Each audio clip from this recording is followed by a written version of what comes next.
ഒരാള് കാണാൻ വന്നിട്ടുണ്ട്. എന്നെയോ? അതെ.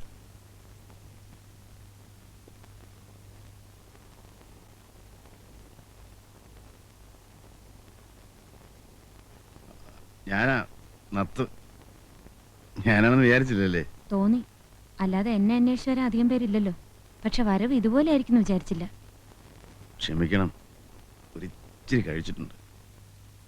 മറക്കാൻ ഒരുപാടുണ്ട് പെങ്ങളെ, ഒരുപാടുണ്ട്. പക്ഷെ നിങ്ങളെ മോനെ മറക്കല കേട്ടോ, ജീവനുള്ളപ്പോ മറക്കല. ആ മോൻ ആരാന്നറിയോ? ഞാൻ തന്നെ. അവനെ നോക്കണം, പൊന്നുപോലെ നോക്കണം. 10-25 കൊല്ലം എൻ്റെ അച്ഛനെ ഇതുപോലെ ആരാണ്ട് കൊന്നതാ. പക്ഷെ എൻ്റെ അമ്മ എന്നെ നോക്കിയില്ല, അതുകൊണ്ട് ഞാൻ നത്തുനാരാന്നായി. പക്ഷെ അതുപോലെ ഇവനെ മറക്കരുത്. അച്ഛനെ പോലെ വലിയ ആളാക്കണം. എന്ത് സഹായം വേണമെങ്കിലും ചോദിച്ചോ, നാരായണുണ്ട്. പറഞ്ഞു മനസ്സിലായോ?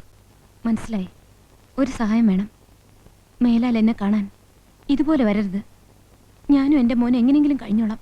അല്ല പെങ്ങളെ, അത് ഞാൻ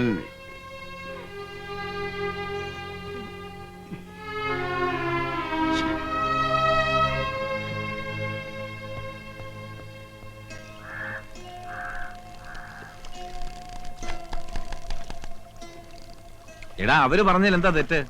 ഭർത്താവ് മരിച്ചൊരു പെണ്ണ് ജോലി ചെയ്യുന്ന ആഫീസ്. നീ 4 കാലം കയറി ചെന്നപ്പോ അവര് ചെരുപ്പൂരി അടിക്കായിരുന്നു ഭാഗ്യം. അതിനവരെ ഉപദ്രവിക്കാനാണോ ഞാൻ ചെന്നത്? എന്തെങ്കിലും സഹായം വേണേ ചെയ്യാന്നല്ലേ പറഞ്ഞുള്ളൂ. പിന്നെ ഞാനിതിൽ കുടിച്ചിട്ടുണ്ടായിരുന്നു, അതുപോലെ തെറ്റാ. എനിക്കും വേണ്ടേ മനസ്സമാധാനം? ഇതാ നീ കൊച്ചു പിള്ളാരുടെ സ്വഭാവം കളയണം. നിനക്ക് ഈ ജെട്ടിയിലെ ജീവിതം അറിയാവൂ. മനസ്സമാധാനത്തിന് കള്ളും ചാരായും അല്ല മാർഗം. ഞാൻ പിന്നെ എന്താ ചെയ്യേണ്ടത് നീ പറ. ഞാൻ പറഞ്ഞാ നീ കേൾക്കൂ, അതോ ഈ ചെവി കൂടെ കേട്ടിട്ട് ആ ചെവി കൂടെ കളയൂ? പറടാ നാറി. എടാ, വെളുക്കുമ്പോ മുതൽ ഓരോന്നിങ്ങനെ ആലോചിച്ച് പെരുപ്പിക്കാതെ എന്തെങ്കിലും പണിയെടുക്ക്. എന്നിട്ട് 2 ഔൺസൊക്കെ അടിച്ചാ ഒരു ഉറക്കം കിട്ടും. ആ കുടുംബം അല്ലല്ലാതെ കഴിയുന്നു അന്വേഷിക്കുക, അല്ലെങ്കിൽ എന്തെങ്കിലും സഹായം ചെയ്യുക. അല്ലാതെ സഹായം വേണോ എന്ന് ചോദിച്ച് കള്ളും കുടിച്ച് 4 കാലം കയറി ചെന്ന ആരടാ വില വെക്കുക? എനിക്കാരെങ്കിലും പണി തരുമോ? എറണാകുളം മാർക്കറ്റിൽ പണി വിൽക്കാൻ നിരത്തി വെച്ചിട്ടുണ്ട്, രൂപയ്ക്ക് 4. എടാ, പണി അന്വേഷിച്ച് കണ്ടുപിടിക്കണം. നിനക്ക് ഈ വല വലിക്കാൻ പറ്റുമോ?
ഉമ്മറത്താരെയും കാണാത്തോണ്ട് നോക്കിയതാ.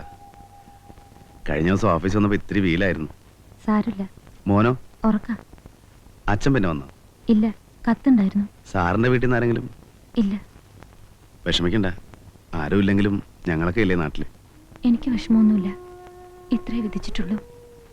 നാടും വീടും ഉപേക്ഷിച്ചിറങ്ങിയുള്ള അന്നും ധൈര്യം തന്നത് ബെന്നിയാണ്.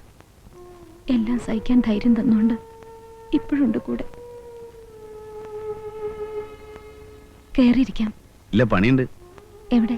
എന്റെ ഒരു കൂട്ടുകാരനൂടെ വല വലിക്കാൻ പോകുന്നുണ്ട്. ഇന്ന് കാലത്തെ കോള. എന്താ വില? അയ്യോ, വിലയൊന്നും വേണ്ട. അത് ശരിയാവില്ല, കാശ് വാങ്ങണം. വില എന്നാ ഞാൻ പിന്നെ ഇങ്ങോട്ട് വരികയല്ല. ഈ വീടുമായിട്ട് എനിക്കൊരു ബന്ധവുമില്ല. എന്തിനാ ഞങ്ങളോട് ഇത്ര സ്നേഹം കാണിക്കണേ? അതിന് മാത്രം എന്ത് ബന്ധാ നമ്മൾ തമ്മില്?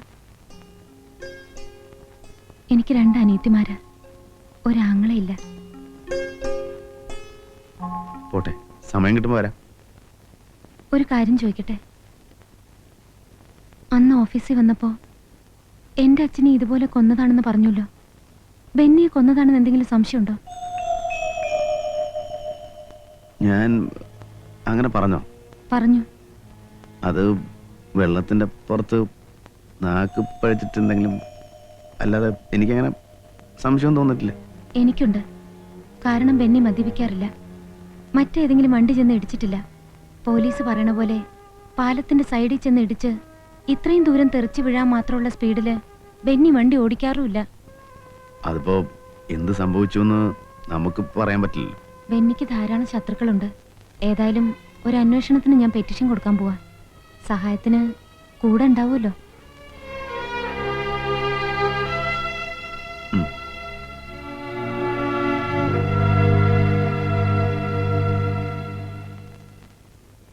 അവരന്വേഷിച്ചോട്ടെ, എന്ത് തെളിവുണ്ടായിട്ടാ?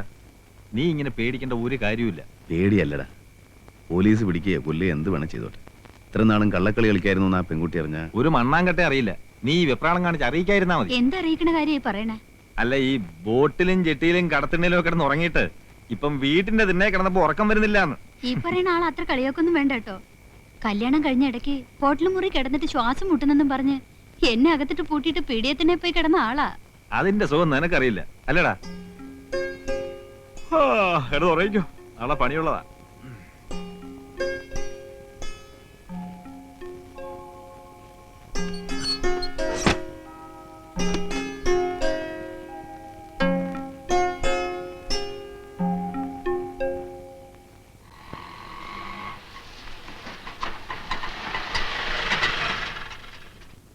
ഞാൻ ചോദിച്ചിട്ട് വരാം. വേണ്ട, എനിക്കറിയാൻ ചോദിക്കാൻ. മൂപ്പിലെ എന്റെ കെട്ടിയവനെ കണ്ടോ? കെട്ടിയോനോ? ആ. ഇത് ഏതാണ്? നമ്മളെ നത്തിന്റെ പെണ്ണാ. ഓ, അത് നത്തിന്റെ പെണ്ണ് നിന്റെ കെട്ടിയോള്. ഞാൻ നാരായണേട്ടന്റെ ഭാര്യയാ. മൂപ്പിലെ പറ, എന്റെ നാരായണേട്ടനെ കണ്ടോ? ഞാൻ കണ്ടിട്ട് 1-2 ആഴ്ച ഇപ്പൊ ഇങ്ങോട്ടൊന്നും വരാറില്ല. ഓ, ബോട്ട് കടവിൽ നോക്കി, ചായക്കടയിൽ നോക്കി, ഷാപ്പായ ഷാപ്പൊക്കെ തിരക്കി. ഇനിയിപ്പോ എവിടെ പോയി അന്വേഷിക്കും? ഇവിടെ എങ്ങും കണ്ടില്ലെങ്കിൽ പിന്നെ എവിടെ? എവിടെ എവിടെയായാലും നമുക്ക് പോയി അന്വേഷിക്കാം. വാടോ. അങ്ങനെ ഒരു മുന്നറിയിപ്പ് ഇല്ലാണ്ട് കയറി ചെല്ലാൻ പറ്റുമോ? എന്താ? ഒന്നും ഉണ്ടായിട്ടല്ല. ആ ശാന്തം ഒരു പ്രത്യേക സ്വഭാവക്കാരത്തിയാ. ശാന്തമ്മയോ? ഏത് ശാന്തമ്മ? എന്റെ ദൈവേ, വെറുതെയാണോ എന്റെ കെട്ടിയോൻ എന്നെ തിരിഞ്ഞു നോക്കാത്തെ? എന്റെ കെട്ടിയോനെ മയക്കെടുത്തോളം ഞാൻ കൊല്ലും. കൊല്ലലൊക്കെ റോട്ടില് ഇവിടെ പറ്റില്ല. വാടോ, പോയി അന്വേഷിക്കാം. വണ്ടിയെട്. ആ, അതേ നത്ത് തന്റെ അച്ഛൻ. നാരായണേട്ടാ, നാരായണേട്ടാ, അവിടെ നിക്ക് നാരായണേട്ടാ. എന്താ നാരായണേട്ടാ ഇങ്ങനെ? അവിടെ നിക്ക് നാരായണേട്ടാ. നാരായണേട്ടാ, നാരായണേട്ടന്റെ ഓമനയാ വിളിക്കുന്നെ. അവിടെ കൈവച്ച് തന്നോ നാരായണേട്ടാ. അയ്യോ, എനിക്ക് വയ്യ. അയ്യോ. വണ്ടിയിടോ, വണ്ടിയിടോ. നമ്മളെ കൊല്ലണം. വണ്ടി എടുക്കണോ? ചാടിയിടോ അങ്ങോട്ട്. ഉറക്കം തൂങ്ങി അങ്ങോട്ട് എടുക്കണോ? ഓ, അയ്യോ, ഇയാടെ ഒരു മോണൊക്കെ വണ്ടി. എടാ, വേഗം അങ്ങോട്ട്. നീ ഇങ്ങനെ ഓടാനും വിളിക്കാനും നിന്നാ ശരിയാവില്ല. അല്ല, ഞാനെന്ത് ചെയ്യാനാ? കൊടുക്കാനാണെ കാശുമില്ല കയ്യിൽ. എടാ, നീ ഇന്ന് കാര്യം പറ, മനസ്സിലാക്ക്. നീ കണ്ടിട്ടുണ്ടോ ഈ സാധനത്തിനെ? അട്ട പിടിക്കുന്ന പോലെ പിടിക്കും. ദേ ഇരിക്കണം പണ്ടാരം. നീ എങ്ങോട്ടാ ഓടുന്നേ? വാ. എന്ത് പണിയാ നാരായണേട്ടായി കാണിച്ചത്? എവിടൊക്കെ എന്നെ നടത്തിച്ചു. വെളുപ്പിനെ 7 മണിക്ക് വന്നതാ. എന്നോട് ഇത്ര സ്നേഹമില്ലാണ്ടായല്ലോ. എന്നെ കണ്ടിട്ടും കാണാത്ത മട്ടി പോയില്ലേ? എന്തു തെറ്റാ ഞാൻ ചെയ്തത്? അവസാനം രാമചേട്ടന്റെ വീട്ടിൽ വന്നാ കാണാൻ പറ്റുമെന്ന് ഞാൻ അറിഞ്ഞു. സാധിക്കാനെങ്കിൽ എന്നെ വലിയ ഇഷ്ടായി. എന്നെ ഇരുത്തി വിട്ടുക. പാന്റാ നല്ലത്, പാന്റാ നല്ലത്. നിറം ഇത്തിരി കുറഞ്ഞല്ല, വെയിലും ഉണ്ടിട്ടാ. അകത്തേക്ക് പൊക്കോ രാമചേട്ടാ, ഞങ്ങള് ഭാര്യയും ഭർത്താവ് ഇത്തിരി സംസാരിക്കട്ടെ. നിങ്ങൾ എന്ത് പോകത്തിലാ കാണിക്കുന്നേ? അവരെ കയ്യിൽ അത് കൊള്ളാം. എന്റെ കെട്ടിയവന്റെ കയ്യെ പിടിക്കുന്നതിന് നിങ്ങളുടെ അനുവാദം വേണോ? ആ കെട്ടിയാനോ? ദേ കണ്ടോരെ പിടിച്ച് വയറ്റിലുണ്ടാക്കിട്ട് അവന്റെ തോള വെച്ച് കെട്ടിയാലുണ്ടല്ലേ ഇടിച്ചിന്റെ പണ്ടതാ കലക്കും. വേണ്ട ഏട്ടാ, അവരോട് പറഞ്ഞു മനസ്സിലാക്കി. എവിടെന്നും പറഞ്ഞാൽ മനസ്സിലാവത്തില്ല. എനിക്ക് വയറ്റിലില്ല രാമചേട്ടാ, ഞാനത് നുണ പറഞ്ഞതാ. എടി, നീ പിന്നെ അവന്റെ കരുതൽ തോന്നുന്നതിനാ? അതെനിക്ക് ഈ ചേട്ടനെ കണ്ടപ്പോ വലിയ ഇഷ്ടായി. ആഹാ, എങ്കിലേ ചേട്ടന് നിന്നെ തീരെ ഇഷ്ടമല്ല. അതെനിക്കറിയാം. എല്ലാം അറിഞ്ഞിട്ടും എന്തിനാ ഓമൻ എന്നെ ഇങ്ങനെ ഇട്ട് നാറ്റിക്കുന്നത്? ചെയ്യാൻ പാടില്ലാത്ത ഞാൻ ചെയ്തത്. ഇതുപോലെ പലതും ചെയ്തിട്ടുണ്ട്, കാശിന് വേണ്ടിയാ. ഇപ്പൊ അതൊക്കെ ഞാൻ നിർത്തി. എന്നെ ഒന്ന് ഒഴിവാക്കി തരാൻ എത്ര കാശാ ഞാൻ തരേണ്ടത്? ഒന്നും തരണ്ട, ഞാൻ ഒഴിഞ്ഞോളാം. കാശിന് വേണ്ടി തന്നെയാ ഞാനും ഗർഭമുണ്ടെന്നൊക്കെ പറഞ്ഞത്. ഇനി എന്റെ ശല്യം ഉണ്ടാവില്ല. നാളെ ഞാൻ ബോംബെക്ക് പോവാ, വലിയൊരു വീട്ടിൽ അടുക്കളപ്പണിക്ക്. ഒന്ന് കണ്ട് പറഞ്ഞിട്ട് പോവാന്ന് വെച്ച് വന്നതാ. പറയാൻ എനിക്ക് വേറെ ആരുമില്ല.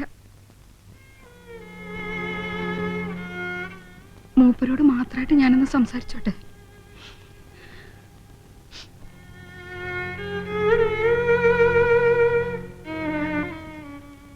നല്ലവളൊന്നുമല്ല.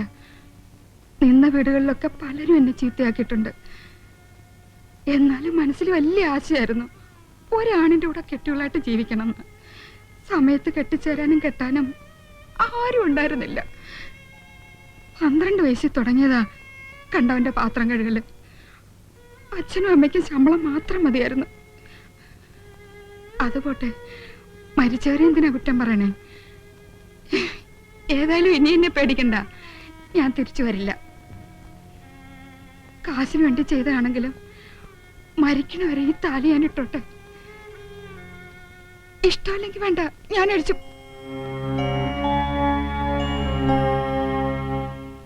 സന്തോഷായി. വിശപ്പ് കിടണ്ട, പോയി ഊണ് കഴിച്ചോളൂ. ഞാൻ ഒഴിഞ്ഞു പോയിന്ന് കൂട്ടുകാരനോട് പറഞ്ഞേക്കും.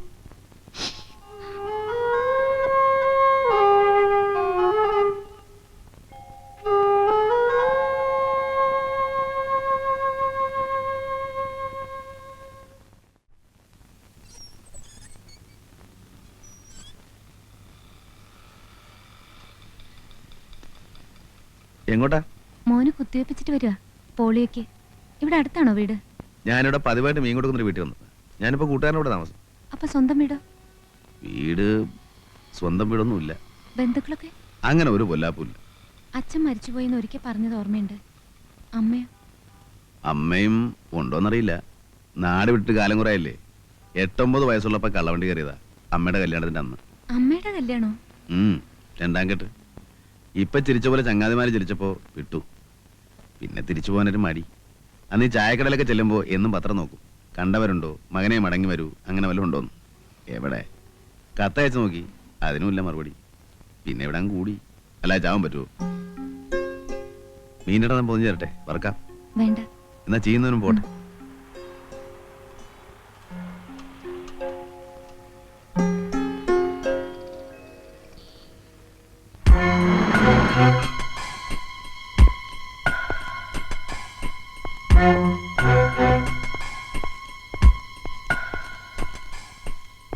Good morning.